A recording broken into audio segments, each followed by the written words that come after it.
Too late. Too late, she cried. Ian wanted to go and get his coffee, but it's he has. It's all right. I'll be Ian in the meantime. You could be Ian in the meantime. He's mean as it is. Good afternoon, good morning, good evening, wherever you might be in the world. We are here, and Ian's gone to get. He hasn't gone to go and get coffee, has he? He's punting the flipping chair again.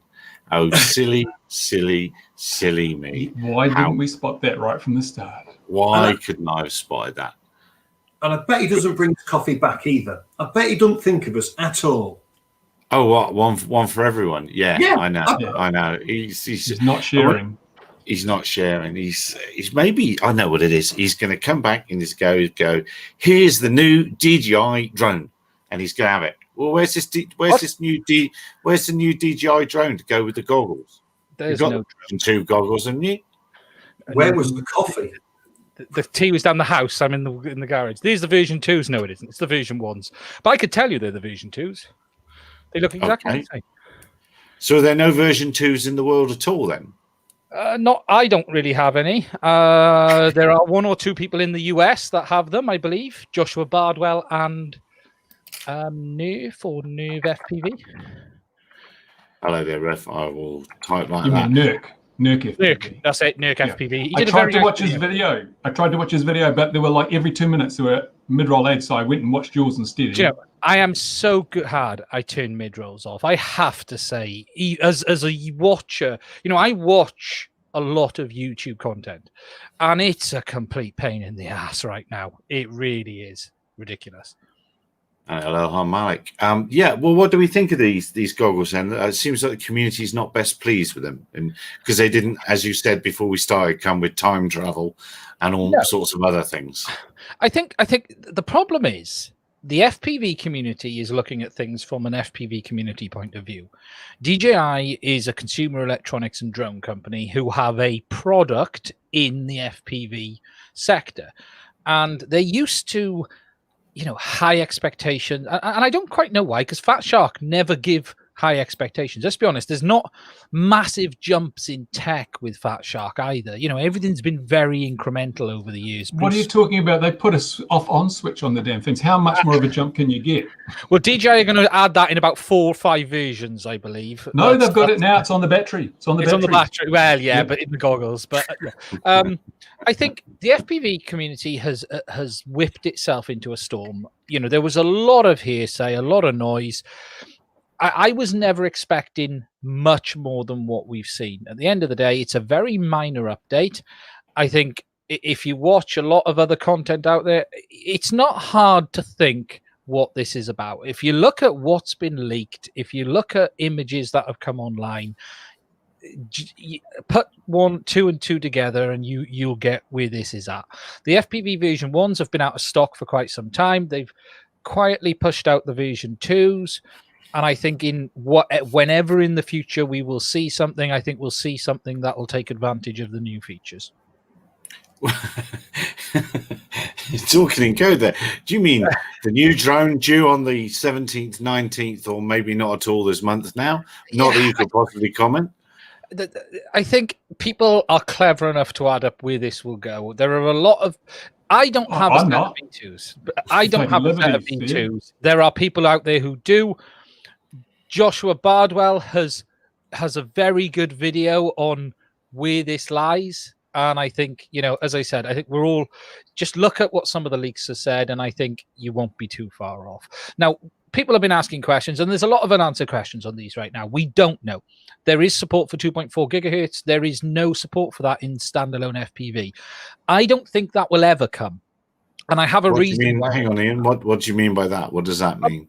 Okay, so the new goggles support 2.4 and the 5 gigs band. The original FPV system is just 5 gigs.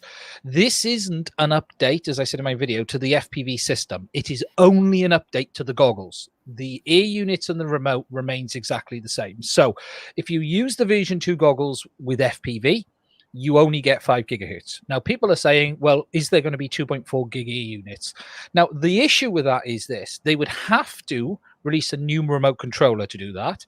In my opinion, if they were going to do it, they would have done it now at the same time. But they do have a new remote control, that little PlayStation one. I think that's probably for something else. If it's even made by DJI. But the reality is, the current system, if you use FPV standalone, it will only work at 5 gigs. Now, people are saying, oh, will future air units have 2.4? I don't think so because of this. When DJI made a dual band FPV system, they gave you the ability to plug your remote in via PPM to transmit the RC as part of the link. They do not have that on this system. Are we boring you, Gary? He's gone. For them to give you 2.4, you're going to have a radio not on 2.4, and that isn't the norm. Most people are flying traditional radio. So my understanding of where I think this will land is FPV as a standalone will always stay on 5 gigahertz, and that 2.4 gigahertz will turn up on something else. I would suggest it would be an air unit with 4 props and a battery. Another reason is perhaps that on the air unit, I mean, if you're using dual band, you're going to have 2 different antennas, and they've got where you're going to put the extra antennas. It's not like you can, in a quad, you can build them in, you know, if you're making a Phantom or a Mavic. But if you've just got a separate air unit, it's already got 2 antennas on 5.8. Do you turn one of those into a 2.4 and lose the diversity on 5.8, or what do you do? Well, they've made on the V2s, the little rubber ducky or the shorts are dual band, but we don't know how they've done that on the new ones. So they could do it, but I don't think the 2.4 gig is for the FPV community as it is today. I think it will be reserved. If you look at DJI's history, that is very much fitting in with all the Mavics, everything else, you know. So I'm going to ask you, I'll ask you again, because I asked you before we went live, but is this not because we've got a bunch of Mavic users who are going, we want to use those goggles with our Mavic, and that's got OcuSync with 2.4 gigs as well. We need to have that. So they're not going to try and sell it to all the Mavic and because they haven't made enough money out of FPV flyers, they're going to sell it to the Mavic and Phantom users? My understanding is no. And I'm surprised at that. You know, there is no goggles really now for Mavic Mini users. You know, Mavic Mini 2 uses OcuSync too. So it's a perfect market, yet they're not compatible. Whether they could be in the future, who knows? But here and now, they're not. They don't seem to be interested in that end at all. That's interesting. I would have thought they would have been putting all their time and effort into where I see the market. Maybe they're not listening to me. Where I see the market going. I think a lot of the commercial work is going to be at sub 250 grams and swarms. I think that's where it's going. Multiple sensors, multiple aircraft. I put my video out in the morning after the launch. I can't out and out say I knew about it beforehand, but I missed some bits off intentionally because I didn't want to comment on things I didn't have full information on. And there are still elements we do not know about, which is, you know, Joshua Bardwell mentioned this hooking up to the phone. I believe it's going to be possible, but there's no real details on this. And you have to. That's probably just for the remote ID, isn't it? So yeah, I've seen people saying that. And I saw a good one of someone saying the 2.4 is only for remote ID, which I thought was quite interesting. Don't get me going down that rabbit hole. Have you all seen all the people saying, convert your GoPro cameras? They've got 2.4. Yeah. Why can't he's in the comments. Was it? No, I don't know if it is. Yeah, but anyway, yeah, that's not a flyer, really, is it? It's not going to work. The GoPro thing. Okay, GoPro aren't going to do it, are they? They have no interest in the FPV community. If they had interest in the FPV community, they'd have built the V2 FPV camera. Like you've got the small one, Bruce. You know, they have no interest in providing a product. They ended the one product that the community actually liked, which was the session. Yeah. The session, yeah. You know, they don't care about FPV. And the other thing is that a lot of people have been saying, oh, it'll be built into flight controllers or into video transmitters. Well, we could just use our video transmitter, but no, you can't pick it up on a personal device. And there's a lot of misunderstanding about how the whole thing is supposed to work together. It will be a tiny little module that you slap on the side of your model, and which interferes with your radio system. And that's, you know, basically it. But there's going to be low levels of compliance. A surprising number of people have said, we're just not going to bother. We don't fly where anyone's going to pick it up anyway, so why would we bother? I've seen a lot of really crazy stuff said, you know, and what's sad is there's some fairly big channels getting this wrong as well. And, you know, I put a small piece out on it, which I was very careful to double check. And I've even had to go back and check it because 2 or 3 people have accused me of getting bits wrong. And I've gone back. And one of the big ones is people saying they won't be they won't be able to see your data. They won't be able to see your personal data or where you are. Nonsense. It is there in the paperwork that they did not accept the reasons people gave as privacy to hide the pilot's location. And they address that in the documentation comments. They say they understand what the FPV or the community is saying. However, for security purposes, they feel it's a necessary requirement. So they will share where you are. Now, there is some question marks how open this data is going to be. If it's an app on a phone, someone will make it. Even if it's an app behind closed doors, someone will create one and put one on the store. It's going to happen. We all know that. That's just what I got there. Google will say, no, we're not putting that on their store because it's subversive. We'll sideload it, yeah. Well, that's the hello there, Bobby. On confirms LinkedIn's working. In fact, I can't see somebody comments from every platform now. That's a French unit. That's what's available in France now for the system that's already running. Not quite sure what makes it range from 3 to 50 euros, but I just happen to have that in my browser there as well. So it doesn't need to be a huge thing. Bobby's mentioned about the high refresh rate. Yes and no. Yes, they've increased the refresh rate to 144 hertz from 120 hertz. You won't see the difference, you know, but that isn't increased frame rate. Frame rate remains 120 frames a second. Now, this has probably been done for some alignment issues because at 120 hertz and 120 frames a second, you will get issues where the frames are not reaching the goggles in time, or you'll actually get tearing. And it's the same issue you get in games because the frame is actually delayed and it's starting to write the next frame halfway down the process of writing the existing frame. And this is actually why what's the term called, Bruce, on the monitors? G-Sync was created. G-Sync was created for this very purpose. So I suspect the reason DJI have done this is to alleviate that issue at the increased resolution. There's probably a slight bit more delay in the frames being written. Otherwise, you're probably getting tearing, and that's why they've done it. The other thing I wondered was if they're giving this increased resolution, and I wonder if that's why I was thinking maybe they're going to be using 2.4 for control link because they're going to leave 5.8 solely to video, which gives you that little bit of extra bandwidth to just increase your resolution by 90 lines of picture resolution or something. I'm wondering what they're doing there. Well, it's interesting. I have a video coming out on this, how the current system works, and I found some really interesting behavior. I put a little tidbit up already, which I thought was interesting. And the way the current system works is the remote signal is always on channel 8. So the FPV remote from DJI is always on channel 8. It never changes off 8. No matter what channel the video goes to, remote remains on 8. Now, the reason a lot of people have been complaining that when you plug their FPV in, it kills the guy next to them, is in FCC, when the system first kicks on, it actually kicks on to full output, which is about 1200 milliwatt for about 2 seconds, and then drops down to the 700 milliwatt, which is FCC. As people's remotes are also on channel 8, which it automatically boots on, it's basically wiping them out on boot. So it is possible they've moved it to 2.4 because it would resolve that issue. But who knows? Look, we'll have to see what comes. There's plenty of surprises in store on the FPV side of it. Well, Bobby said it, and it's a sleeper product, and to a degree, he's right. The term I would use is alignment. Alignment. Oh, alignment. Sound like a businessman.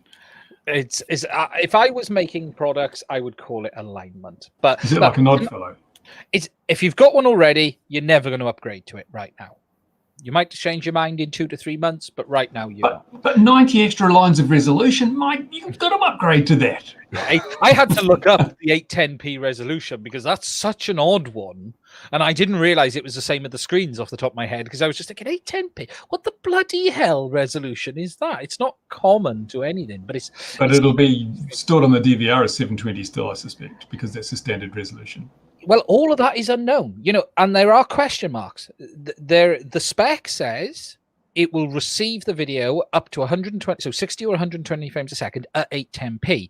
That would imply that the FPV air units are going to get a firmware update from 720p to 810p, but nothing is confirmed on this. So there is still a few questions here on how this is actually going to work.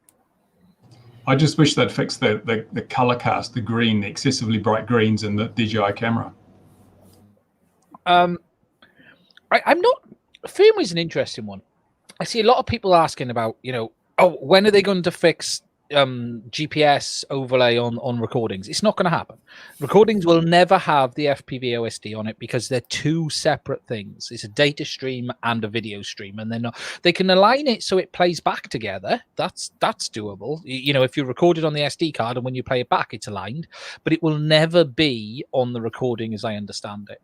Another thing people asked about smart audio or audio, not going to happen as far as I'm aware. I don't really think you're going to see much come. I think it's close to it's still got more than anything else out there. The problem is people always want more. This is the problem with this industry.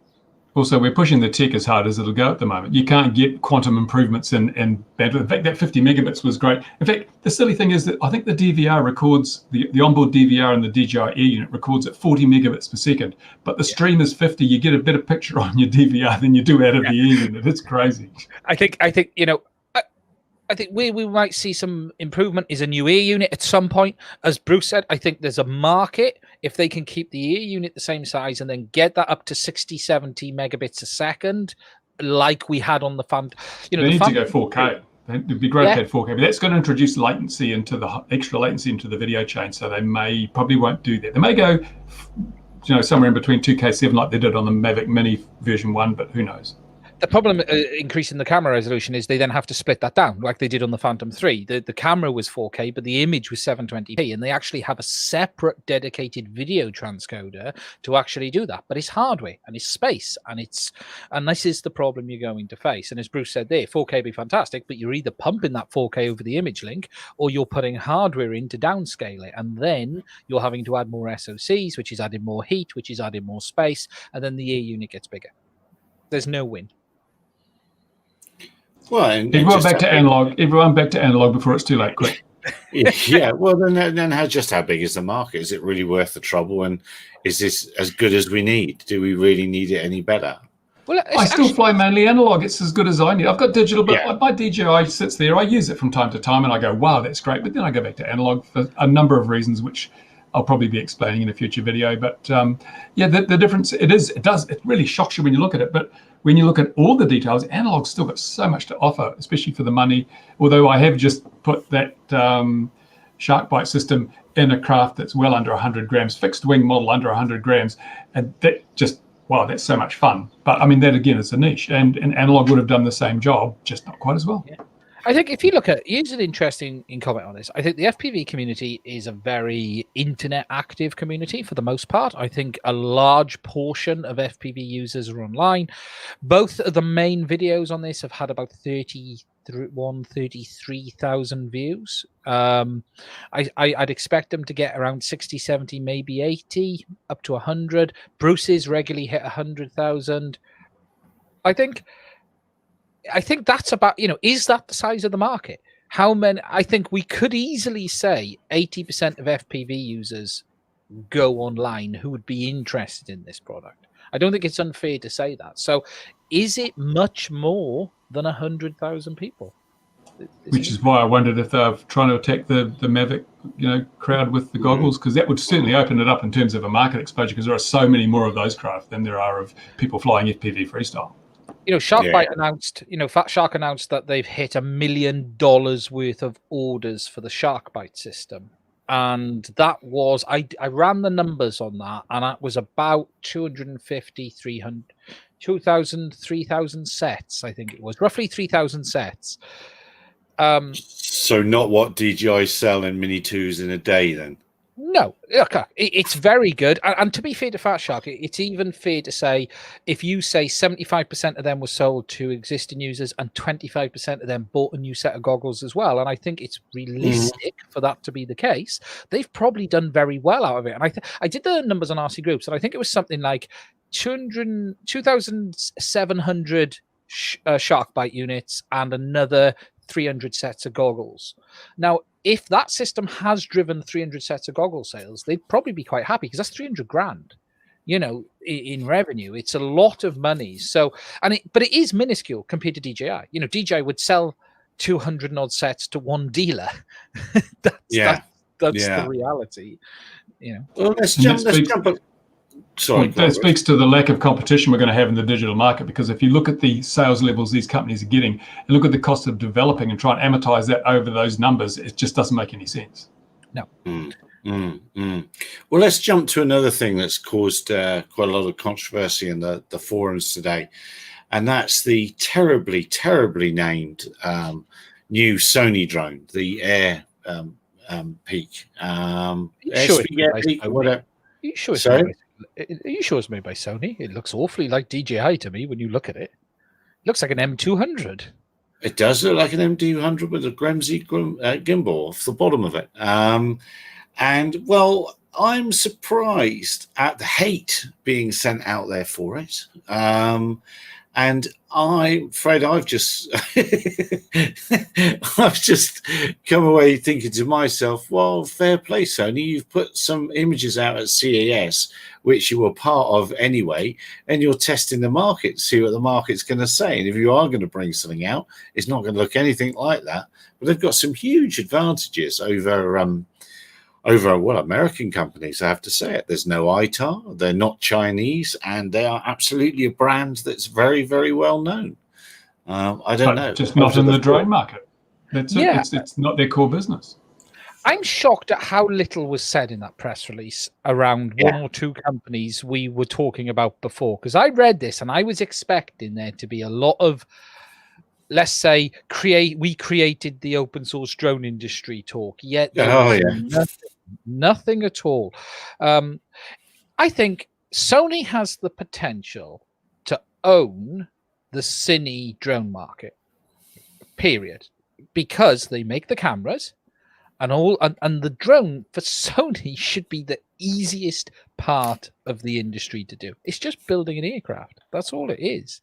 I think so. If Sony do this and actually take it seriously, they could own the market. I'm not sure why there's a Gremsy gimbal on the bottom. I'm sure Sony could have made one themselves. It smacks of it being PX4 based. I'm sure we all pretty much know what autopilot is going to be hiding under the hood. I think it's just a way to sell more Sony cameras. See how low it's mounted when the legs go up and you come down, boom, there you go, another A7, thank you. a lot of people would want Sony. A lot of people would be very interested in that. And a lot of companies, imagine you're the purchasing guy of a company and your company's decided it needs 10, 20 drones for surveying. You're the guy, you don't care, you're not a regular on this channel, you don't even read SUS News, heaven forbid. But you're the guy that's been told, and you've given some weird sounding names on a list of companies you might buy from, and then it says Sony. So you go, oh yeah, thank you very much. I'll have those, please. No one's going to fire me. Never got fired for buying Sony, eh? Well, I mean, for me, the interesting bit will be, can they integrate the camera control like DJI do? They've already done it. It's done. Yeah, it's done. The SDK was released last month, which gives literally access to it all. It's not the control, but it's the APIs within the cameras. That's done. So Sony can do it all tomorrow. Anyone can now. That will be great. When we've got the app and it works and they can see it, that's what I would, Oh yeah, can you imagine that? The memory stick. I've got one here somewhere. If I look around, because they made a mini one as well, didn't they? Wasn't there a short one and a long one? There was. Yes, there was. Or it will record on mini disc only. I'm hoping it record on my Discman. That'd be good if it were on my mini Walkman. That'd be good too. I do think there's a large win if Sony can. I can't decide if they're just playing at this yet because it still looks a toy. In the sense of, it doesn't look like a Sony product. It doesn't look like Sony. No. It looks like they've said to some drone company, "Can you build a drone and put a Sony badge on the front of it, please?" That's. I'm pretty convinced this was a fishing trip. This was a CAS fishing trip to see what comments they pull out of the marketplace. Because now, if you look at all the forums where people are saying it should have had this, it should have had that, it should have looked like this, it should look like that. they'll be pouring over that and getting a better idea. But those comments just come from the DJI hate bots. Yeah. Wow. This is the internet, remember? Yes, otherwise 5 zeros reminded me that this is the internet. Yes, because it's not a Sony designed product. That's my problem with it. You look at it, you nowhere on that you go. Look at the PlayStation 5. Look at anything Sony makes. There's something about Sony products. There always has been. The engineering, they put the engineering and design together. That's just a quad. It is literally a large quad, carbon fiber arms. It looks like they've nicked the motors off an M200. And there's a Gramsci gimbal on the bottom. They've paid some company to knock that up and fly it, and then we'll see what they say. Well, what was it? Even 30 lines in the press release. The 30 lines, 2 videos, and a couple of photos is like, oh yeah, this is for CES. It was fog. I noticed the fog. That was very good. The fog was quite mood setting in that little video clip. It was very good. Notice the bokeh, the fog was blurry. That's fantastic. Yeah, I've got to pull up a sandbag story for that, but I'll use that story at another time. Maybe I've already used that. Pull up a sandbag story about fog machines. But anyway, talking about big multi-rotors, did we see the M300 that flew away at Chepstow? Bit of a mess. But the one that landed gently. Yeah, well, it had the unscheduled landing. Now, this landed on the groups, if you're following the PFCO groups, and it went on there. That's a hard impact. To turn an M300 into those parts, it was a very hard impact. I'm intrigued because the words that we used was an inexperienced pilot. Yeah. But I'm short of an inexperienced pilot hitting a tree. And I'm not being funny, at even a tree's height, it's not going to do that much damage. That's come down from probably 80, 100 meters. And coincidentally, a 737 crashed in Indonesia. Yeah. Join the dots. Join the dots. I'm not sure it landed. Now, it is interesting. I'm going to do the thumbnail. I think... Sorry, Mark, you go.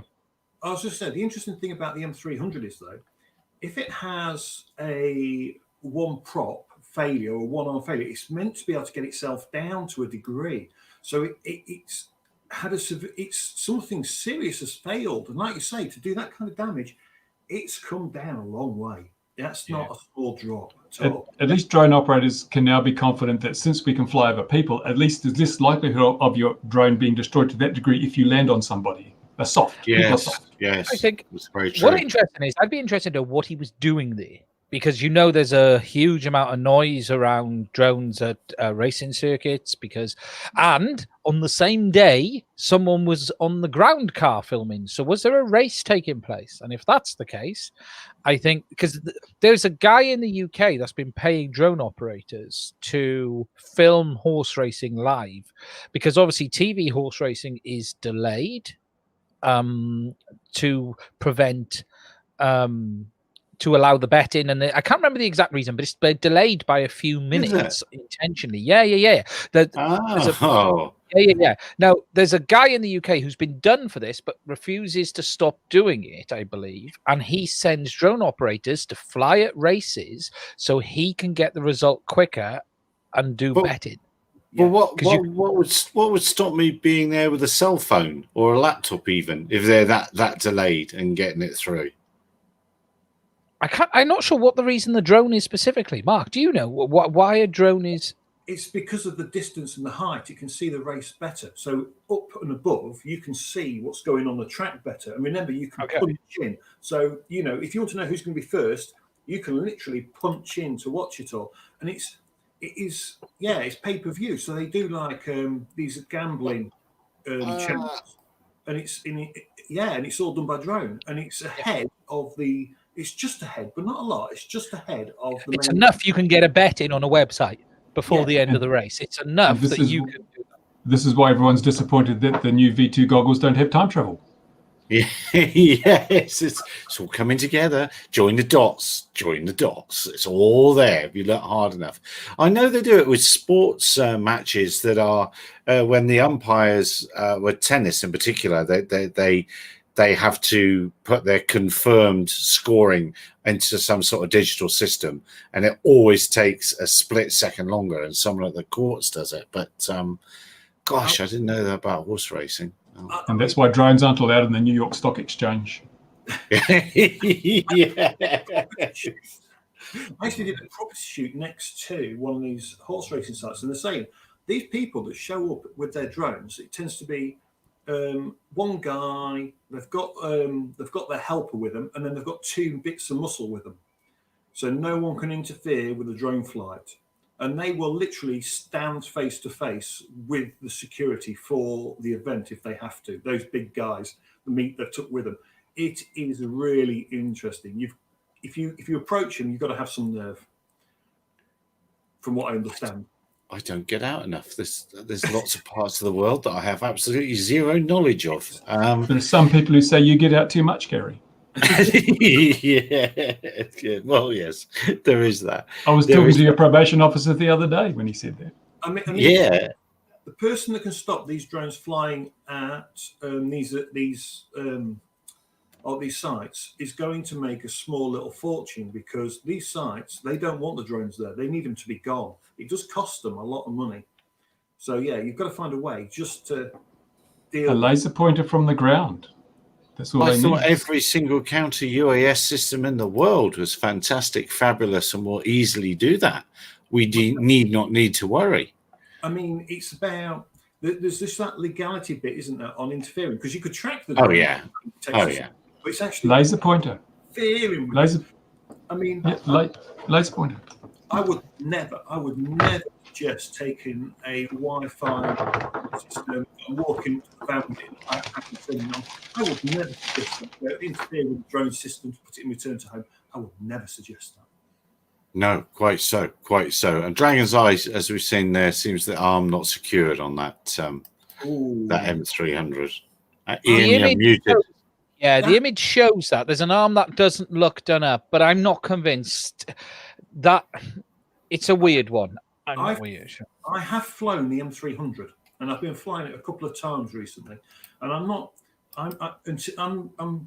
until I've flown it enough and I've had enough play with one, I'm not, I'm always dubious of new aircraft that I fly to a degree. I'm always wary. You've got to give it a bit of respect, because you're just getting used to it, find its quirks. And the M300, the way those arms lock up, I don't like it, to be honest. I would prefer a better way, where it's just a carbon rod with that screw. You've got to get hold of it. And in the cold weather, if it was cold weather and that poor guy, it looks like it was, you can't feel yourself giving it that extra nip that it needs to really lock in. Do you know what I mean? Yeah, it's the profits. Yeah, it's massive money. We all know what the money's like in horse racing. It's millions. It's nothing more than millions. Like I said, it's pennies, and it was, the camera on board was a H20. And they're nice. I like that. It's a lot of money's worth of payload screwed into the ground. So, if it is the arm, I just think he's probably just in the cold. He can't feel his hands right. He hasn't nipped up that sleeve correctly. And I'm not aware of any issues on him. The M300s, I'm not aware of any problems. There's nothing, but failure happens. I've heard of a batch of and I've reached out to somebody, but of Phantom Pro for whatever the 4 is, the professional one. I can't remember what you call it anymore. A batch of them, apparently. One particular customer in America bought 4 or 5 of them and knew of someone else from the same batch, and every single one of them's had problems from a production run. So that's quite interesting and worth keeping an eye out. And you start to wonder if the current situation has caused a few problems in the factory, which wouldn't surprise me if it had. So I'm waiting to hear about that, and this is where I'm cleverly trying to segue that into. And have we heard that about the person DJI moving on to Auterion? Yet another employee for Auterion. They will shortly be the employers of every single person in the industry. Yes, they will be. They've swallowed Romeo. I didn't see it. I didn't see it until I come on and looked on this fantastic news website. What's it called, Gary? I have no idea. I don't know. Yeah, look, it's good for Romeo. I think. Look, Romeo's a good guy, and it's a nice move for him. But Arterion are literally swallowing. If it's not Arterion, it's Skydio. I am aware of a few people who have joined Skydio from DJI, which I can't comment about because it's not public knowledge. They haven't openly said it as well. So there are both these companies, Arterion though especially, are really swallowing up people. Just the question is, where's the payback for that funding?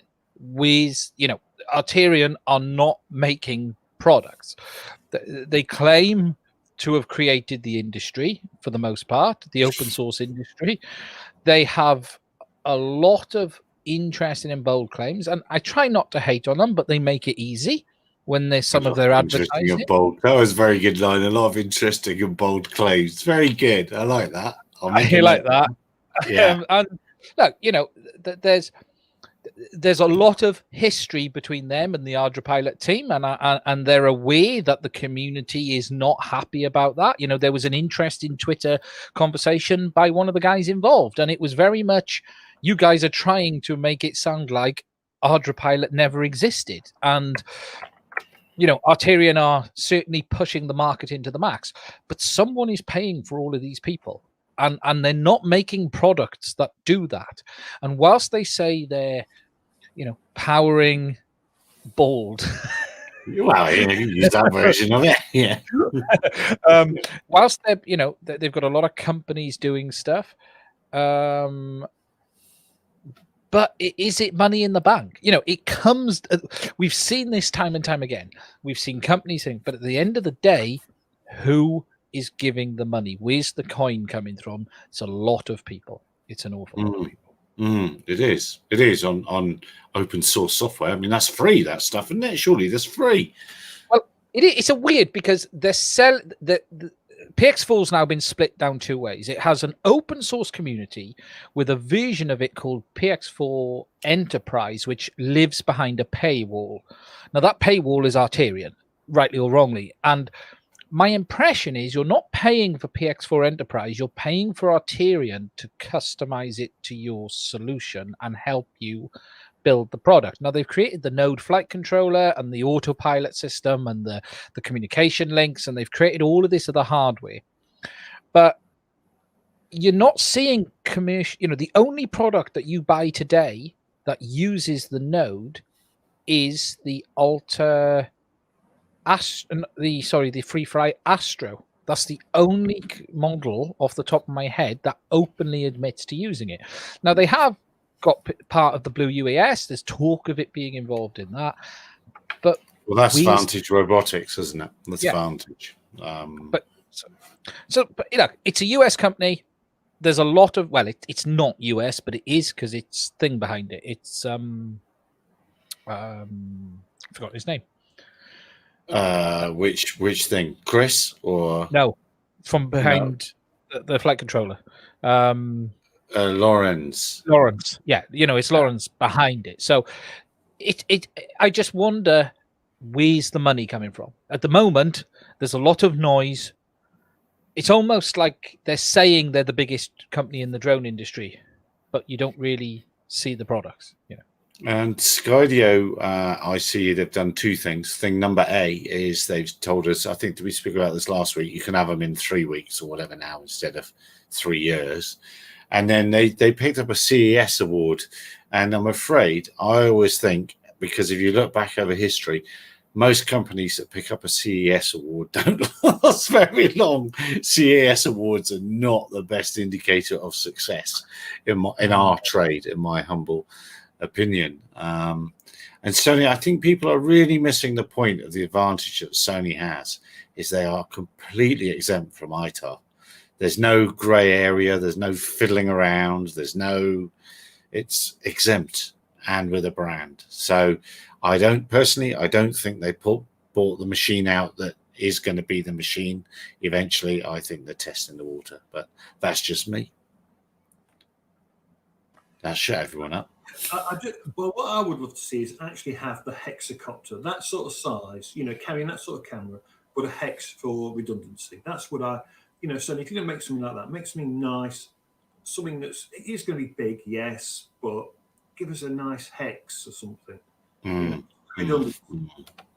be nice. Yeah, I know. Now, what have I forgotten? What have I forgotten to say that we'd talk about? I know I've forgotten something. What have I forgotten? The goggles, SV. Oh, go on, after you. I was going to say, winning lottery numbers, have you forgotten that? Oh, yeah, very much so. Very, very much so. 15 pages have gone from the remote ID thing on the FAA, apparently. Not sure what that's about. Has anyone looked? I assume this was all of the comments taken out, but I haven't had a chance to look at it yet. I don't know, but a few people are beginning to talk about it. So I wouldn't be surprised that those RID documents are changing quite dramatically. Wasn't it supposed to be the final rule? Yeah. Well, there was a lot of comments, weren't there, Bruce? You know what I mean? Every rule had like a page and a half of, you could literally strip a third of that document out because if they were carefully tailored, indeed. Yeah. But it isn't. A lot of people are talking about, there will be changes within the next 32 months or next 30 months, or whatever it is. Things are going to change, and I'm thinking, and also the AMA did a stream this morning saying how wonderful it was that their members managed to get rid of all these things like network component of the remote ID and that, and patting themselves on the back. And I'm thinking, you didn't see the phrase "at this time," did you? And it's many, many mentions in that revised final bill. The only reason many of these features have been removed is because they just can't implement them. But as soon as the technology's there, you can bet your bottom dollar that the network component will be back with a vengeance. And of course, Wing's very confident that it could enable it, which is Google. They're very confident they could roll that out right now. Well, they could use all the Wi-Fi in houses around the world, can't they? Yes, and then the balloons as well. They've got the coverage. Well, Amazon's got their mesh of door alarm things. They could just put those passwords into their drones as they fly overhead, and it all comes together. Hey Alexa, what's that drone? That sort of a thing. Yes, actually, that's not a.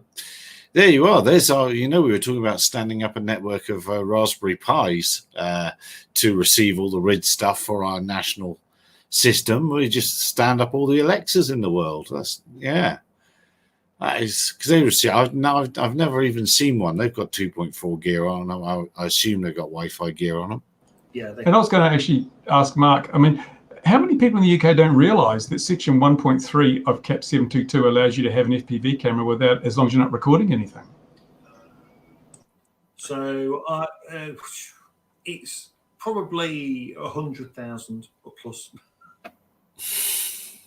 Should we publicise this more? This will have to go to court, obviously, but I think it's a case that needs to be presented to the courts, doesn't it? Yeah, well, I missed that in the second or third reading of it because that's changed as well. And that wasn't there before. That's a complete change because the EU stance is completely opposite. The EU stance is very much filming device, camera, end of. But we've taken a different step, and it was a very good find of you, Bruce. It was. I mean, if you dig through CAP 722, which is a minefield, it's interesting. It's only when it's actually if it can record data, you have to register as an operator sub 250. If it doesn't, you don't. And that's because of all the toys, I think, and stuff like that. You get a lot of kids' toys. All of a sudden, if you buy your kid a toy ready control, like little twin axle copter, you'd have to register it. And that would be senseless. So but most of those little toys use a smartphone or something, don't they? If they have any kind of camera on them, and you can record the screen on the smartphone. But the real question is does this apply to the craft or the system? Because if the craft just has an FPV camera, then it shouldn't have to have any registration.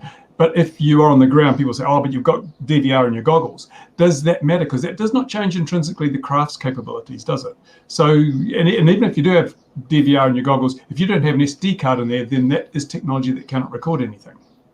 And as you said, Bruce, these have the DVR, and and for the most part, look, most FPV pilots want to record just in case they need to find where it went. It's not a lot of FPV pilots record at the goggles just in case they crash and they want to either go back and look at the GPS coordinates or look at the hedge they went into and find the exact position. So it's not being done for filming. Are you guys, do you crash? This is new to me. I have a video of that, of me crashing FPV. It was the last bit I smashed off it.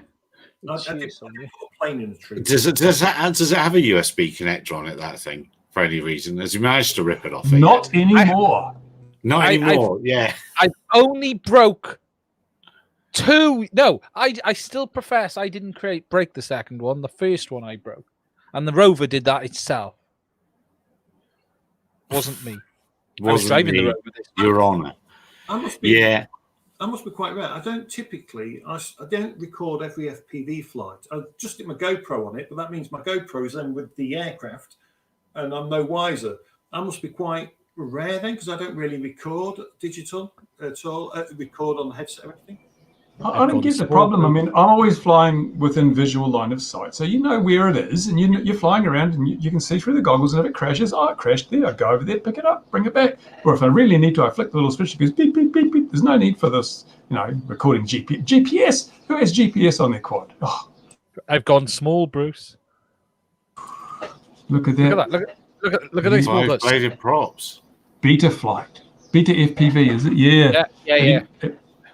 That's fantastic. I've got one in the mail. It's been in the mail for like a month and a half now. Look at this. Sony autofocus. Oh, look at that. And then he goes back in focus. Dragon's Eyes mentions Japan and reducing to 100 grams. Yeah, but I think they've been 100 grams for... No, they were 200. They went... Because they made the special version of the Mavic Mini with a smaller battery that put it in 199 grams. And then the Japanese response was, okay, we'll make it 100 grams. See what you can do there. So they have now a special version of the Mavic Mini 2 in Japan that has no battery. Yeah. Yeah, to get under the weight limit. And this 249 literally is nothing you can add to the drone. And people have to remember that. When you look at the rules in the UK and everything, And isn't it maximum takeoff weight? Yeah, there's a lot of hoo-ha about this currently, and it's maximum takeoff weight as listed by the manufacturer. Now, DJI are not listing the maximum takeoff weight for the Mini 2 in the manual. I've checked myself. But in theory, it's about 290 grams, I think it is, which puts it over. Now, this is also going to affect all of the aircraft because the maximum takeoff weight is quite... Hang on. Say that to me again. It actually weighs 290. No, it's physical capable of takeoff. I see. 290, yes, which is, the propulsion thrust capabilities that they're happy that it will fly with. But the CAA rules are saying maximum takeoff. Which, so, if you register it at sea level, or if you have it at sea level, you have to register it. But if you go up a mountain, you won't have to register it. But this is a big problem. Unless, have you bought that, Mark? He's been spending money again. Click and collect from Argos. It took me literally 10 minutes to purchase it and collect it online from Argos. And not only that, when you pick up your DJI drone from Argos, they do not give you any information on the drone code. The CA did say that we're going to speak to all resellers and you'll get a pamphlet on the drone code and all that. You get nothing. You literally click, collect, and buy. And yes, wasn't that where some of the £4 million went into this education thing?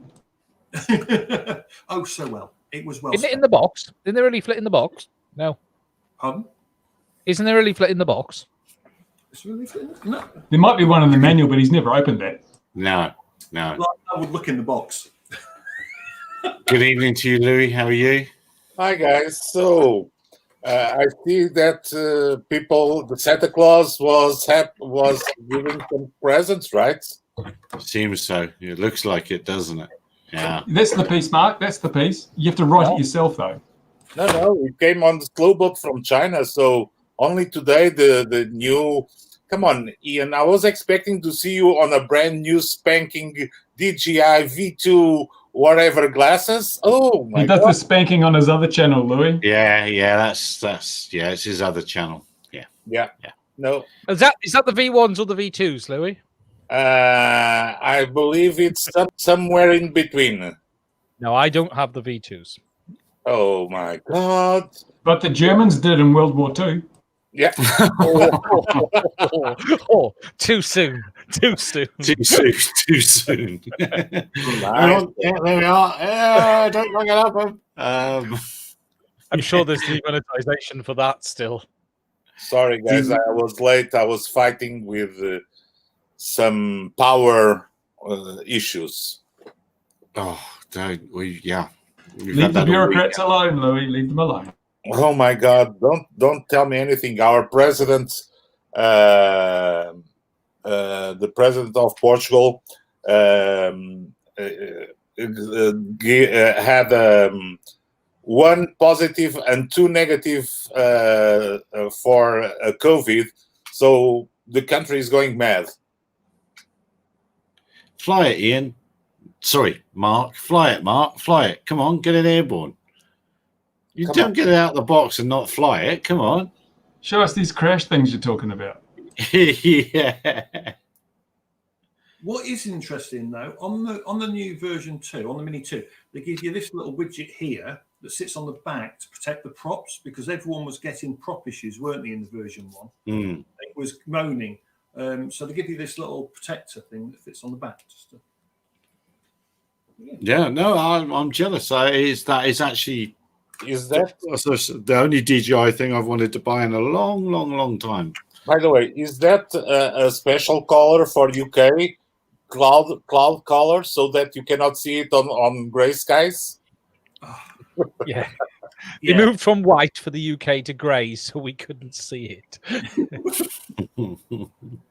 Autel, fair play. That colour, it does make some sense. The Autel orange, it really does make some sense. Depends on what you want to do. Yes, it does. And that actually brings us nicely into them talking about that fixed wing aeroplane yet again. Is it ever going to become a real thing? The Dragon, whatever it is called. Did we see that? It's also at CAS today. No, I think the most important thing is how committed is Sony. How committed? I think they're very committed. Why do you think they're not? I'm not sure. Is it just another GoPro with more money? Is that fair? I mean, GoPro were at the forefront and right out there of what they're doing. Then they went a bit nuts. I think it's reasons, isn't it? I think GoPro went into it for completely the wrong reasons. You know, I think we can all. There's the rumors, there's the hearsay. You know, there's a film coming out on this. But I saw. I've caught up. You mean as in GoPro, as in the GoPro Pro drone? I'm sorry, I understand now. Yeah, I understand. I think reasons. Why did they go into it? Well, GoPro went into it to try and hurt DJI. That's what the belief is. It wasn't about anything else other than that. Don't get me wrong, they want to make money, but there was a strong drive to cause some problems.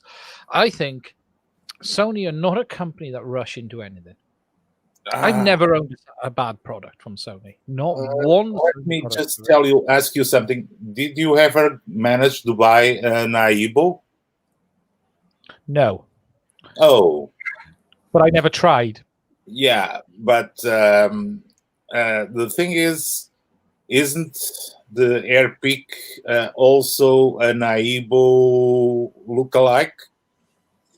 So, no, it doesn't look anything like that little robotic dog. Warning. Warning, your firstborn child will be ours. If there's any warnings or anything, just click through them. Click through them. Click dismiss. Just click dismiss. Get rid of them. It'll be fine. Mark, it'll be fine. Don't read everything, because you'll find that paragraph that says your firstborn will be our property.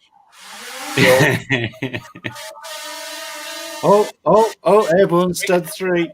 Wait for the sound of the props hitting the ceiling. Yeah. Oh, there. Look how she goes. Look how she glides. Look at it. Whoop, whoop. Well, yeah, it's got blinky lights and everything. Flip it, Mark. Are you single? Are you single? You must be. He will be soon. I can see a new craze coming up. People who do live streams filmed entirely by drone in their living room. I have flown the Inspire 2 in my living room. And trust me, when my wife walked in, she wasn't happy.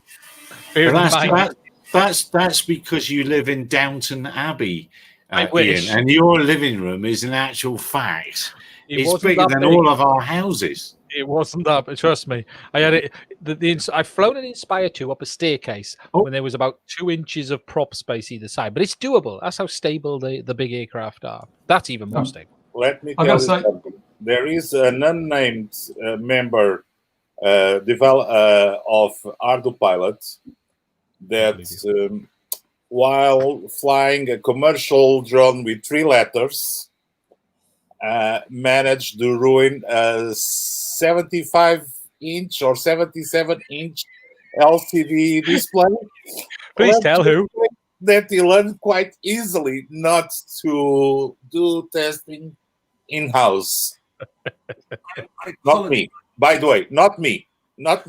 I won't name the culprits, and I'm sure that before the podcast is over, I'll be getting some Skype notifications about from someone. Yeah.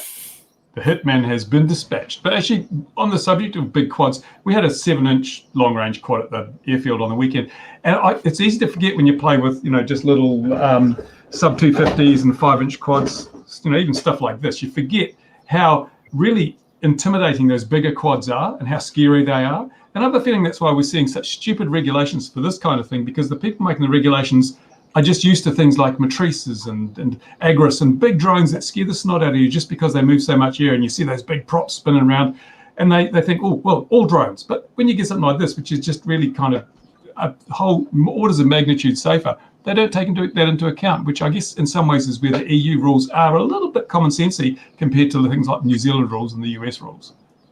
I would like to apologise. Did I have the mic on when I was hovering? You did, Oh, yeah. but it's all right. It's all right. We gave you. Well, we give you extra points for even trying. Was that your first flight, or you flown it before? I've flown it before. The battery was a bit low, so I was like, crap! I better go and land it. Yeah. No, So it must be great for carpet inspections. Yes, but here's the thing: it's got 2 times zoom on video and on photos now. For roof inspections in the UK, this is just fantastic. The amount of paperwork I have to fill in to do a roof inspection in the UK is ludicrous if I do it under my PFCO or my standard operational authorization. This, I'll just get it out and fly it. Yes, however, risk assessment. However, I've had a friend who's been just doing his COFC with the company, and he's been on a forum. And I'm not going to say which. Some of the stuff that's being said on a closed forum is scary. How little understanding there is around these new rules. And these are guys. Someone said, if I have the COFC, does that mean I can do this or fly this? And people are, people are even saying things like, do I even need insurance with the COFC? And interestingly, if you look at some of the insurance providers, whilst Mark has said he can go and fly that, all of the insurance providers I've seen currently require COFC at minimum to actually have insurance. So, but people are missing this. People are just going, oh, I can fly over that guy's house for commercial operation and just do it. And they're missing all of these facts. You've got to be pragmatic, though, because what kind of damage can something that size produce? Couldn't you self-cover for insurance? What's going to happen? You might break a slate on the roof, or you might land in the garden and break some roses or something with that thing. Compared to the bigger craft, that is so safe that I'd say self-insurance would be a commercially viable option. It's illegal in the UK. You're not allowed. You're required by law to have public liability as a business. What if it fell out the sky, landed on the road, there was a car coming, car swerved and killed a child on the side of the road? I thought we were inspecting roofs, not roads. Yeah, but the drone's next to the road. The roof's next to the road. The kicker is, what happens if you hit someone's car with one? Because it'll make it pretty. Yeah.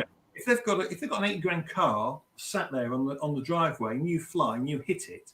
I'm really waiting. I'm really waiting to see what a Tesla will do if he sees a drone. Yeah, my car slams on already at a barrier. Order it to land. I expect, It, and then yeah, drives across to pick it up.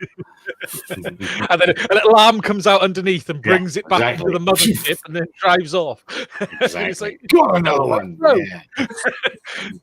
It does seem scary that there are people doing the A2 CFC and they are asking questions like, they've got a Mavic 2 Pro, and they think the 1-to-1 rule will apply with the Mavic 2 Pro. But because of its weight class, it's 50 meters horizontal separation, but they're thinking the 1-to-1 rule would apply to them.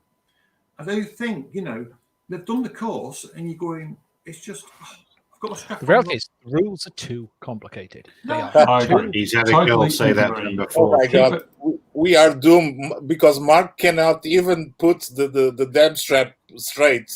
So how can he fly commercially? The strap was straight, the drone was on backwards. Oh yeah. Correct. So you've got the two bits here for where the motors are. So that's bits right. And it just isn't pretty. That's a comment I didn't think we'd see. Mark, your strap on is in the wrong way. But I did think we'd say no. I think we have seen it. I think we have seen that on his other channel. I think that's yeah. But the Mini is fantastic. I love it. I like it already, and I've only flown it a couple of times. I need to go out and actually do a commercial shoot with it though. Just the problem is it's up against the Phantom 4 Pro, which it's just not going to win against. It's got a cat in hell's chance. Yeah, but remember, for the distance, you can zoom in. You can just get closer. And that's the legitimate thing here. People are Phantom 4 Pro 20 megapixel. If you're cropping into 12 meg, that's 12 megapixel. You can just fly half the distance and legally fly half the distance and get the same image. Well, I was flying roofs the other day with the Phantom 4 Pro, and I was only off the roof anyway. But I was allowed to be. I had permissions in place. There is a scary amount of confusion though on these rules. And this is on. Most of the NQEs or REs, as we call them now, they've all got their own forums, they've all got their own groups, and the people just do not understand where they should be going with this. It's just. Do you guys want to hear the biggest thing here on our local CAA, our ANAC?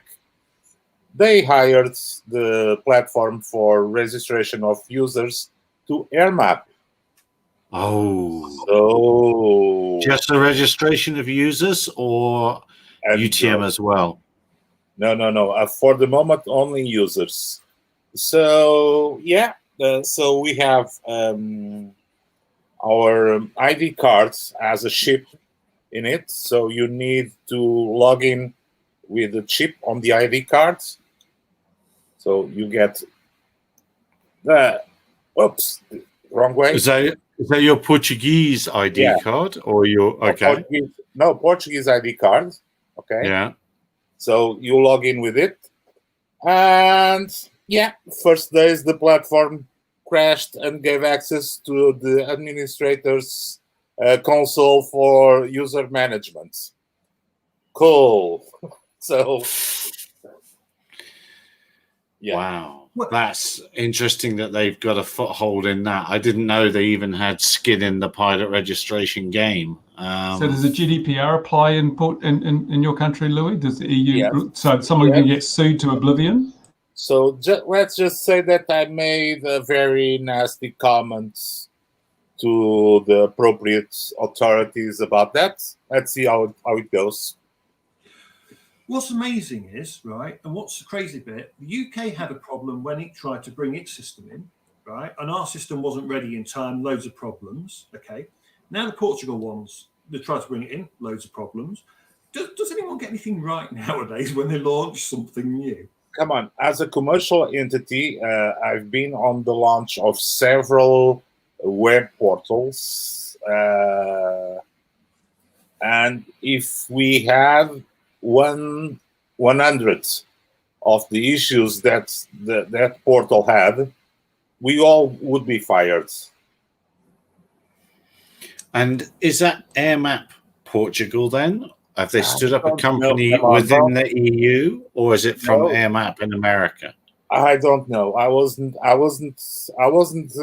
with my hacker hat on, so I was just like a plain user trying to get the registration all around. I managed to register, to enter, and suddenly I see myself with the administrative console for user management.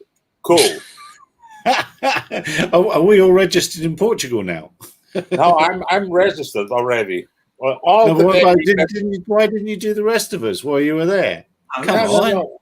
You forgot select all, delete. No. Don't get me in trouble. I already have my fair share of issues right now. Don't need any more, please. You could have been a millionaire. You could have sold that access for a Bitcoin. Yeah. Oh my God. But yeah, curious to see that AirMap is selling up whatever they are selling. Let's see what's the next step of AirMap and our local CAA ANAC. Do you have a UTM signed up there? Not yet. Well, I think we know which one you're getting. Then why aren't people dying every day from drones? Because there are guys like you, Bruce, that always says the sky is falling. Well, it is to a certain degree. But anyway, that's another story altogether. Yeah, well, I got to be careful. I don't want to end up like Ian, getting myself into legal trouble around the world. So I better be careful what I say.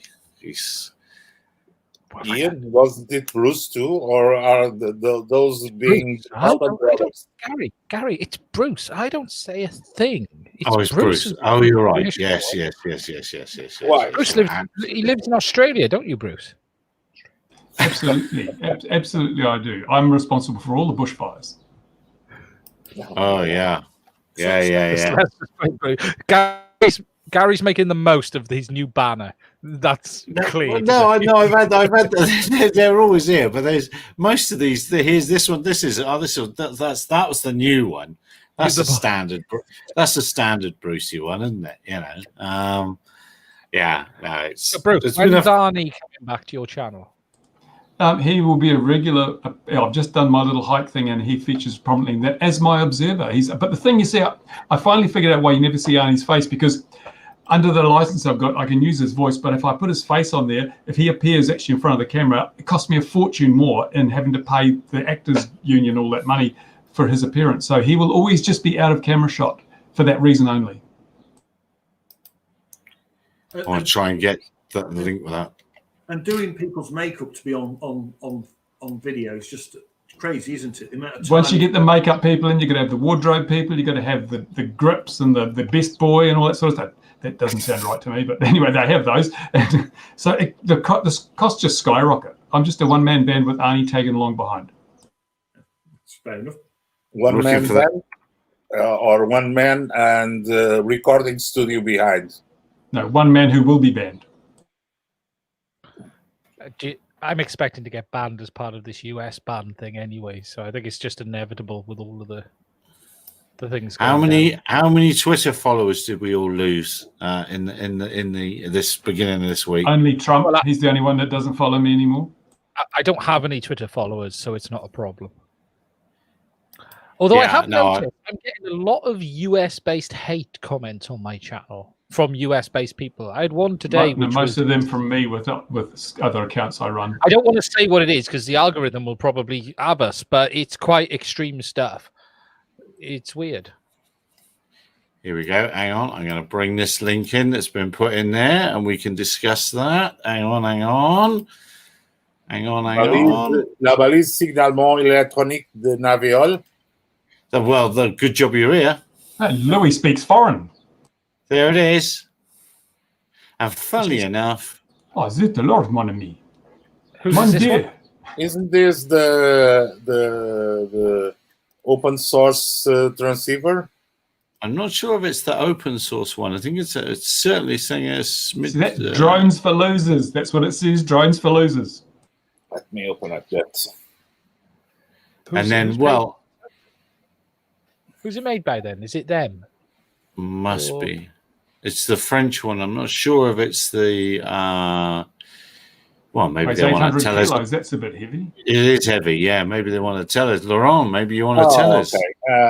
It's the same beacon as we already have the one. Yeah. Powered directly. And then earlier I happened to actually, but are they paying for their remote ID patent with that? It's the European system 507RC, and yes, are they? Yeah, I hear what you're saying now. Yeah, yeah. I don't think so. Well, what's interesting with this, the remote ID in the USA, is the device must self-diagnostic and warn you if it's not working. So that adds a bit of complexity. You're going to make sure it's transmitting an RF signal. That RF signal has valid packet data. How are they going to comply for the $30 per unit that people are talking about? There's a lot of devil in the details. Not just a transmitter; it's got to have self-diagnostic and reporting function. That's fairly easy. It's only got to just check. It's a self-check. It's just do a decode of the data. You know, send at the start of every packet stream, send a set of all zeros, and then it's got you've just got to have a receiver to pick that up. Well, would you have to? Could you not split it off before the RF stage? I suppose the problem is then the RF stage might not be working. It might be noisy. It could be a million and one things. And so you've got to, and it does add complexity. If you're already fully compliant, you can self-certify, I think. So that means people just throw anything out the door. But if you get caught out with a device that keeps failing and there's no way for the user to know it's failed, you'll get your ass kicked because they're probably, you know what they're like over those sort of things. The funny thing is, though, this is a US-based thing, which is going to be flooded with Chinese-made remote ID devices. So in all of this, it's not. No, it's not, because they've already said that won't be permitted. It has to go through the FCC. What people buy off Banggood are very different things until little Johnny FPV goes on Banggood and types remote ID and there's a device on there that has been completely ripped off from the US one for half the price. He'll buy it. So, the reality is this is just going to, the US makes a $40 one, China will make a $20 one. Although because there's patents there, they could be stopped at the border for breach of patent. Well, that's a very good segue there, Bruce, because he has said, what's his name again, Gary? The guy who's got the patent? Kenji. Kenji. Yeah, Kenji. Yeah. Kenji, who has ended up on the remote on the drone task force thing.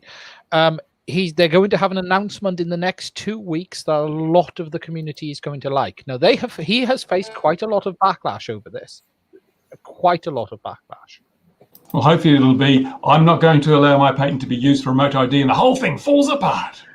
Well, I think it'll either be they will commit, and if I was a betting man, they will commit for it to be free for a period of time. And something like 10 or so, there's money in the future here, not or for non-commercial use. Non-commercial use, because I know that drone commercial operators got heaps of money. Non-commercial use wouldn't be a shock either. Actually, that's a good call. Well, let's see how it all pans out. I think actually, I think of it, you can't add a transponder to a craft that operates under Section 107. Though, can you? It has to be integrated. At this stage, I think they say only integrated can be used with Section 107 operations. I thought all 107 has to have remote ID, but I didn't think it had to be fixed. I just thought it had to have it. 507RC probably knows. Put it in the comments. Too many rules, too many regulations, especially when you're jumping between the UK, Europe, and America. It just gets... Yeah, let's just extend... The most successful piece of rule in the entire world is Canada's sub 250 rules, no prescriptive regulations. Why not just extend that all the way up to 25 kg across all countries? Problem solved. We won't have people going, oh, can you do this? It's simple. It's just 3 simple things. Who could lose that? Does the American remote ID say that it has to be able to tell what mode the aircraft's in if it enters return to home or anything? Emergency? Not as the retrofit, but yes, as the built-in. Right, because I think the UK says it has to be in the retrofit, but I could be wrong. No, they've kept it loose in the UK on the retrofit. It's fairly... and yeah, as Bobby says, but prior to this, in the NPRM, there was no retrofit at all in the US. It was built in, that's it, you're having it. But in the UK, retrofit pretty much is bolt on and go.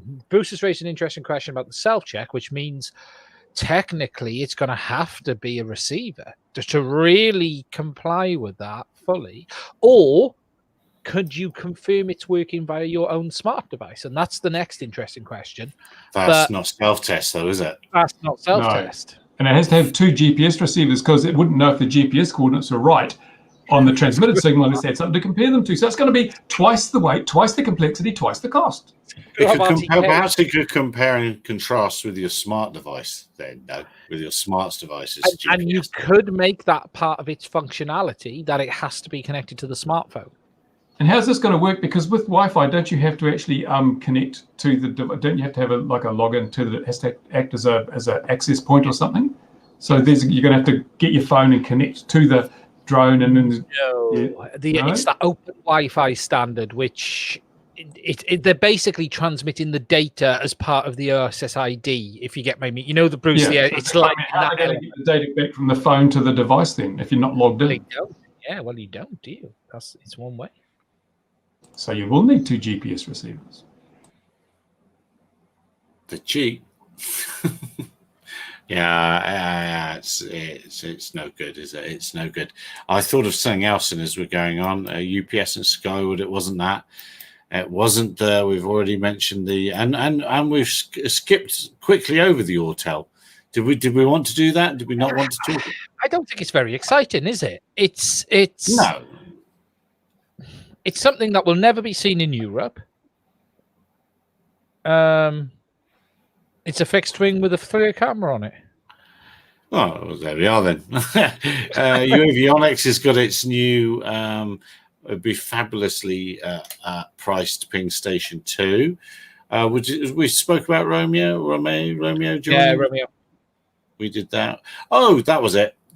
So it just so happened in a manned aviation group, I saw the routes for the Oban to Mull for the drone deliveries and the conversations that opened up about that. And in a manned aviation forum, and so a couple of people from our industry plainly chipped in and explained exactly what electronic conspicuity they have on those things, and also vision-based detect and avoid, and how much better it was than the manned efforts coming that way. Because people were saying, "How are we ever going to see it?" And they said, "No, they'll see you before you see them." And by the way, why don't you hurry up and get fitted up with all the right kit? So I thought that was very interesting. It turned from an absolute anti sort of thing that should never be allowed to lots of people with their tails between their legs. Do we think all of this is going to hasten electronic conspicuity for manned aircraft, or are they just going to they're still going to be able to make another 10 years of not equipping themselves? Yeah, if you're in Class G, nobody cares. Fair enough. All right then. Well, that's that then. And what about Class E? What's it? ETM, isn't it? ETM. What about up in Class E above 60,000 feet now? Did you see that FAA explanation of that that came out just before Christmas? It's ETM now. I'm sure it's extended traffic management, and that's the airspace above 60,000 feet. ETM. My goodness me. They're going to make money wherever they can. Let me make sure of... yeah, that's what that is. All right, look, I'm plainly waffling. So has anyone else seen anything else before we go? No. Do we expect anything else from the exhibition that is going on? So from what's the name of the fair? CES. I'm not. It's all a bit of a mess, isn't it? Because the problem is most industries can't get product around the world. The computer industry is in meltdown. You can't buy anything you want. I think drones. I still don't see us really seeing anything before July. That's sort of Mavic. I don't even know if there will be a Mavic 3 this year. Is the market even wanting another camera drone? I think with this year could possibly be the quietest year we've seen in the drone industry. I suppose the only thing that could happen is Skydio have to launch in the EU at some point. That's inevitable. Perhaps now they've got on top of production. No, it's not. I think it is. I think it will happen. The noises I've heard is it will happen. It's all been delayed, but what's it, Gary? You said 3 weeks. They're now down to something like that. Yeah. So that's now beginning to get to a stage where they could start looking at allocating stock to other production. But how much hunger in lockdown is there for a camera drone? That's the basics. And Mark bought the one that I would buy. Yeah. And me, hands down, 100%. It's I was. If I didn't have a Mavic 2 Pro, Mini 3, yeah. Is Mark rooting for a Mini 3? That'll be next month. That'll be it. It's amazing. The Mini 2 comes out, and already on the forums, everyone's going, "When's the Mini 3 coming out? When's the Mini 3 coming out?" Well, I'm hanging out for the version 3 goggles. Bruce is going for the version 3 goggles, which will if you take the version 1 and version 2, and then hit them together hard enough, it makes 3. Yeah. Why do you want a Mavic 3 if they just did the Mavic 2 Enterprise Advanced? Yeah, and to be honest, the Mavic 2 Enterprise Advanced is a stunner. It's quite nice. I quite like that. I do wonder what DJI are doing. This is a company that was smashing out drones every 9 months across 4 or 5 product platforms, and whatever they're cooking, they are going to be something big eventually. They're going to take they've been slowing the product cycles over the years. Phantom 2 Vision Plus, then it was Phantom 3, then Phantom 4, then Phantom 4 Pro. It all slowed right down, but they must be doing something in all this downtime. Come on, Ian. Look at the development of, let's say, Argo pilots. Okay, once we got the things flying right, getting some additional features like missions, and now the scripting thing, and the collision avoidance that we are going to implement on Argo Pilot. What else can we put on a drone? That's the same problem that DJI is facing. What else can they do? They can go vision and go head-on with Skydio. What else? Decent OSD. What? A decent OSD for the Cube. Oh my God! No one wants not everyone flies. Not everyone flies like with looking like a spider. So the OSD is the Ardra Pilot is adding support for the 2 major FPV systems that are moving forward. Analog is dead. Okay, it's not over. Bruce, it's not over. Quick, get that thumbnail. No, it's not over. It's on the way cruel. The way forward is digital, whether it be OpenHD, other platforms, and Ardra Pilot is already moving. Look, Alex has done all the work for the DJI support, which is, it's not DJI support, it's MSP support. Basically, I was very pleased to help him out with that in the very early days until he got his own set of goggles. I sent them to him in Italy. My goggles have been on more of a holiday, right, than I have been in the last 12 months. That says a lot, doesn't it? Well, they deserve it more, don't they? I sent Alex my goggles. They work harder, definitely work harder. Yeah. I sent Alex my goggles to help it happen, and Alex then the team authorized to buy him a set, if I remember, Louis, didn't they? But it was the future is there. Ardra Pilot's got some fantastic stuff coming. I was looking at the pull requests, the dual GPS on CAN. Sid's been working on that, and the pull requests are in for that. Hopefully, they fixed all of the little niggles with this. Really, Ardra Pilot's bug fixing right now. A lot of it's not the single sensors. It's actually been how to integrate multiple CAN-based GPS, multiple CAN-based, and that's where there's been some massive improvements. And then you've got, as Louis said, around the vision stuff, and it's less now about the flight stack. The flight stacks are solid. DJI. Have they got air mode? Have they got air mode yet? I'm sure there's an air mode in there, isn't it, Louis? What? I'm sure air mode. They got air mode. I can't remember. I'm sure there's air mode. Yeah. Yes, there is air mode. We don't have to call it air mode to be there. It's already there. Why should we put it air modes? We should call it Trevor. You should use the designation that it was determined by the first implementer. No, because if we want to go straight, and we already had air modes way before then it was established like a mode on beta flights. Because it was like fly-by-wire and all that sort of stuff. But did they actually have an air mode? No, no. But the thing is, okay, you want air mode because you are an irresponsible operator that wants to. Exactly. It's there, Louis. You've got to cater for the irresponsible. There's a lot of us. It's not irresponsible mode.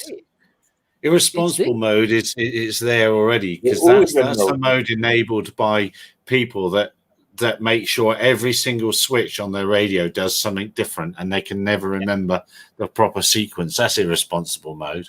Now, what's that? Dual? Is that tail glass? It is tail glass. Dual CAN GPSs. To make my friend Ian go bananas. I have 3 here now that I need to try them again now that Sid's code is hopefully working. But I think actually Betaflight and iNav is where I was still surprised. I've set an iNav quad up this week and I had a few problems, and iNav is massively behind ArduPilot. So far behind ArduPilot in ease of setup. A safe following distance, that is. A safe following. There you are. ArduPilot, in many ways, is over. Look, we'll all argue all day long it's got too many params. However, you don't need to touch 95% of them. The only ones that really annoy me are the arming ones. I wish they'd just turn all of that crap off as standard, but it's there for a reason. I know that. Come on. You know why they're there. Yeah, I know, but still. It's, I think Betaflight, Betaflight needs a proper return to home. I'm sorry, it's nonsense. In this day and age, it should never have any kind of return to home. It's not designed for GPS. It's a tack-on. It's an add-on. iNav should have a good return to home, and that generally does work. No, we are spending $500, $600, $700, $800 on these quads now. Even the self builds, these are expensive. The air unit is £170.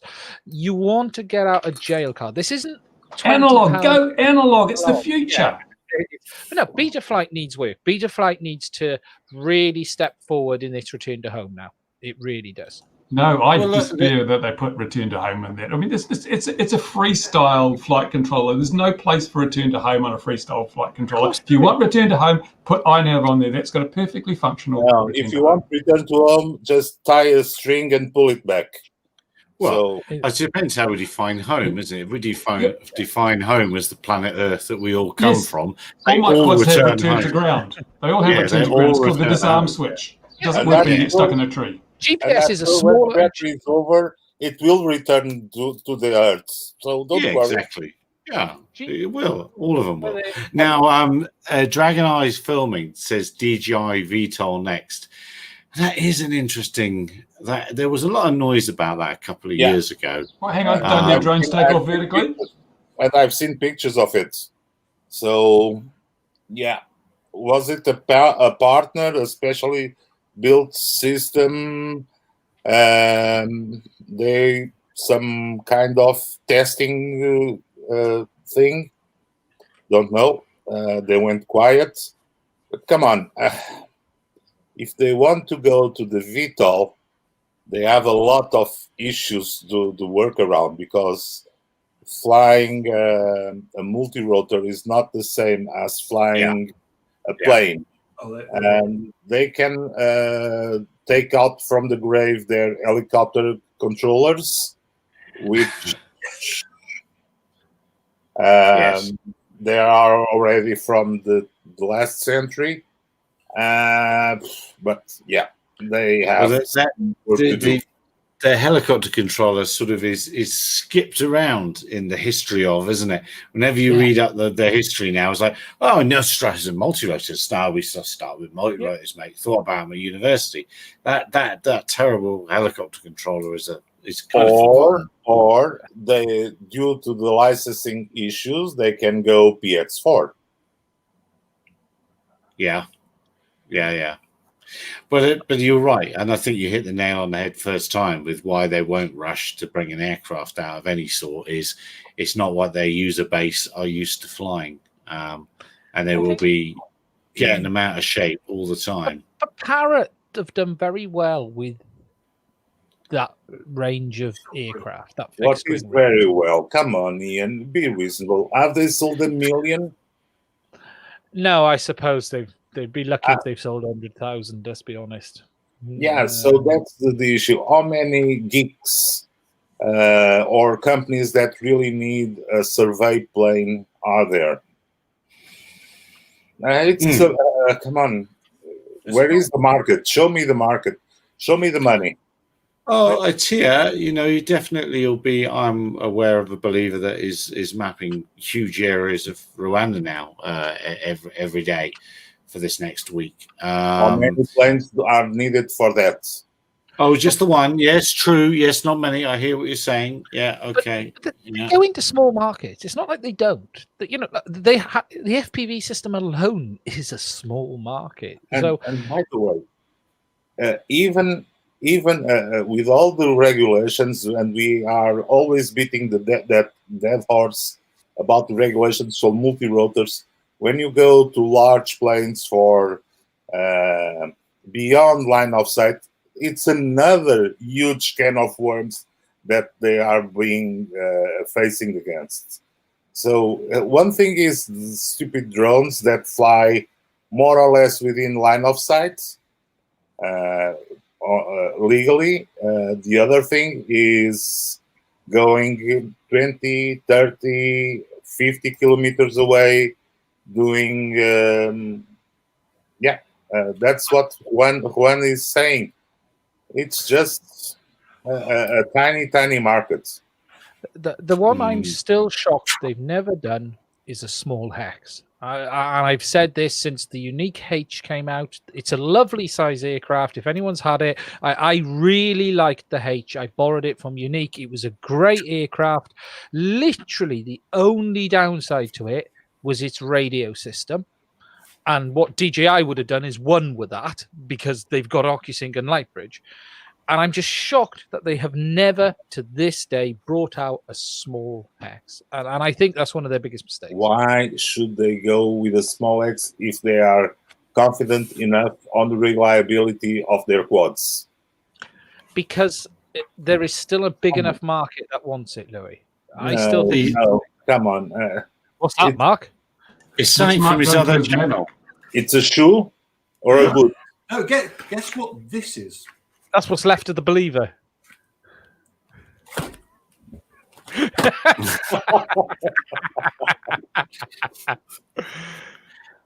Oh, that's disappointing. Pansy pink. Yeah. Well, show us that again. We've got 20 questions or something. And audience at home, can anybody in the comments guess what has Mark destroyed this week? It's almost like the other man. This is from a few years ago, and it was given to me by someone. We both flew the same aircraft, so it's not actually from my kit. But it was given to me because I basically to get rid of and dispose of the battery because it was damaged and they didn't know. Oh, I see you've done that there. Yeah, I can see you've disposed of it. Yeah. But it's a lithium-ion pack and it's not damaged. So I thought, I'll keep it in my living room. I'll keep it in my living room. Let's put that in the garage beside the gasoline can, shall we? So I do actually need to look at it a bit carefully, but it is a lithium-ion. So it's It looks like the shuttle. Is it the missing shuttle that the US launched? Those are those weird tiles on the outside. Yeah. So I'll give you help then. So it is from a VTOL. It's not a baby shark, though. No, it's not. No, baby sharks. No. It's too big for that. It's too small for that. Sorry. Look at that custom connector on the back. Someone's charged at least $5,000 for that computer connector that they've put on the back of a drone. It's expensive. Yeah. So this is actually from a Trinity, the Quantum F9. That was my next guess. There's loads of bits of those everywhere. Yeah, so I've got stories about them flying in the Ukraine. Holy smokes. So some guys I know went out to fly crops and stuff. They lost one. It didn't come back. It went out. It was returning, but it never got back. The Trinity, I know someone that's flying one in Australia. It had a few issues as well. Bushfires. That's where the bushfires came from. That's normally the tail servo that goes, isn't it? On the actual mechanism. Well, so the guy who I know who had the problem in Oz, because he comes from a model helicopter background, he started looking at it. It crashed on him, and he went, "What the Ferkel happened?" And he started looking at the mechanism. It's not the servo. The way that it's designed at the back end, so when it does its tilt and the props come out and everything, it catches. It's not a smooth, and it can catch and get caught and not do the full transition. So he said to Quantum, he says, you need to change this design. So he sent them a thing and said, look at your back end. This is your problem. Fix it. As is often said to Bruce, in fact, those very words. Yeah. Look at your back end, they say. Yeah, fix it. Yeah, you've got to fix it. Yeah, I've heard that said of Bruce. But yeah. So I know of a few of these that have gone in. One in the Ukraine, one in Oz. Yeah, they're quite common for them not to come back. And you can't fly two, or you couldn't. I don't know what the new ones are like. So, disclaimer, I don't know what the new ones are like, but the older ones, you couldn't fly two of them within 8 kilometers of each other. Same radio frequency. Yeah, they talk to each other. So you could upload the wrong mission to the wrong aircraft. Yeah. Well, that was, but the Raven and the Puma, all those air environment things for a long time. I'm going to get the number wrong. I'm going to say there were 6 channels that they could operate on, and in the battlefield, as soon as they snapped the battery on, if someone was operating one nearby, same frequency, it would just fire up. So there was an SOP for actually holding them out when you put the battery pack in, just in case it fired up on you. As soon as you couldn't use a packet ID, a packet, like have a global universal identifier. Come on, Bruce, you're already adding fuel to the fire. Come on, the guys don't want to have complicated things. It's transparent to the operator. It's like you bind it to your transmitter, and no other transmitter will talk to it. Don't complicate. Just get a colored flag and put it on the stick boards. And they all work on 27 megahertz, right? Do you know they probably did? They probably did. With super regenerative receivers. Probably were. But they all had a bang box. Military grade rubber on the escapements, though. Yeah, absolutely. I talk about reminds me of something. Bruce, is your CAA closed for holidays? Yeah, I haven't had any complaints. It's terrible. So what's happened? Have they given up on you? No more? You're not being interested? I've heard nothing apart from the light aircraft that did the bounce on the runway. They wanted me to give them information because I was the witness, but nothing else. Like, I don't know, Karen's probably on holiday too, which makes their life a whole lot easier. Oh my God. It's so strange not to hear them pursuing you. Come on. Don't worry. They'll be back. My squad will take care of that. He's got a problem with the control linkage on the Believer. Disarmed. So I was doing a video on maintenance and stuff, and I did the fixed wing, so I did the Believer, and I found, of all things to snap, okay, the actual control horn right inside here, okay, it is a smooth brake. I don't know if you can see that. Oh, yes. Right, and it's only been flown. The aircraft's only flown, I think, less than 10 times. Well, there you go. On your maintenance schedule, after every 9 flights, replace that. What do you want your 3D printers for? Come on, start printing those and throw a bunch in your flight bay. Yeah. Printed out a TPU, it'll fly really well. Well, the problem is, as Gary probably is aware, this black piece where the connector is in, that's all glued in place now. Yes. So how I'm going to get into here is going to be a pig. There is a screw, but what horn goes there and how I replace it, that's going to be interesting. It's only foam, isn't it? Get your knife out. Hack into it, man. Mark, carefully. You just replace it carefully. So don't worry. So I have not seen one of those broken. You ham-fisted. No. The problem is, it is a clean break. It's not like it must defect be of some sort. Yeah, it's really strange. I mean, I have got 2 believers, so I have got a spare tail fin, and then I've got a third one that's in a box still. So I could dig out the piece. Actually, I'm having a little memory of. No, it wasn't a believer. What was another twin before the believers that we all loved? There's the fly. One of those ones had a tail authority issue that ended up with an accelerating towards home experience. Sudden gust of gravity.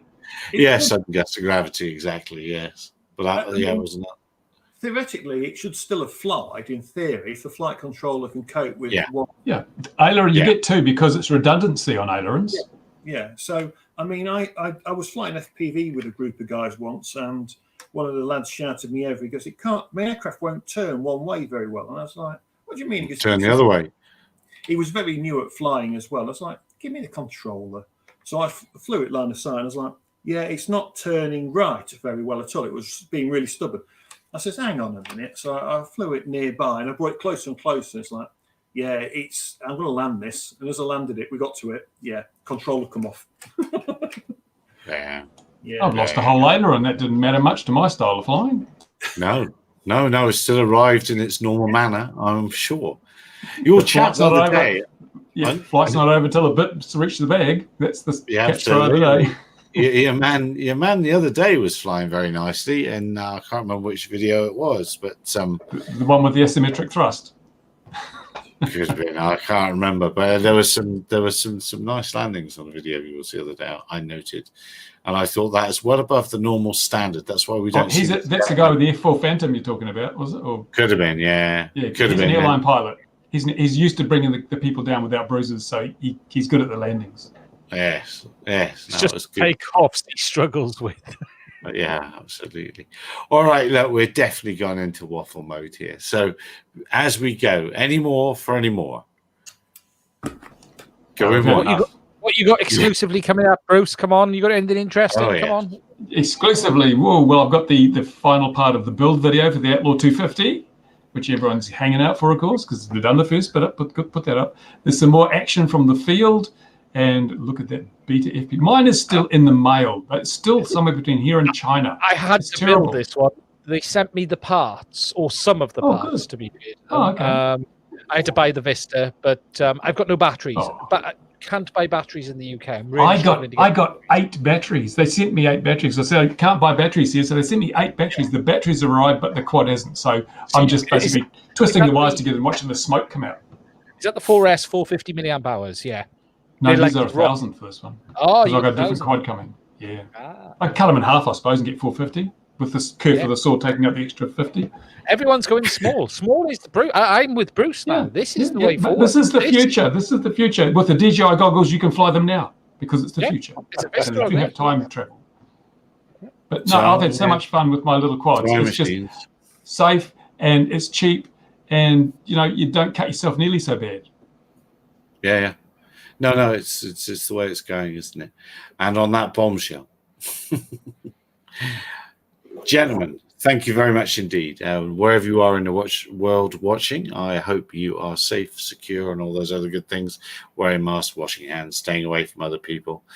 And hopefully it's not too dreadful wherever you are. At least in the Northern Hemisphere, you're rushing towards summer now. So that'll make it a little bit more bearable, but look after yourselves. Actually, if you look at a sine wave, they've just gone past that. It's a very slow progression until you actually get to another couple of months. So, look, so I say that because we're in summer and I don't want the summer gone yet. So might. Trust you to bring the tone down as ever. Don't bring physics into the argument. No, absolutely. What you mean, like 99% of drone companies? Oh no, urban air mobility companies. But anyway, I'll start waffling again. Thank you very much, dear viewer. Look after yourselves. We'll see you again at 2100 GMT next week. And if you care to pop by in the daytime, we have the odd little bit of news that comes out first thing in the morning in America and lunchtime in Europe. So take care for now. Leave. I can't read the rest of his shirt. Anyway, take care. Look after yourselves. Live long and prosper. Cheers all. Bye-bye. Live long and prosper. Bye.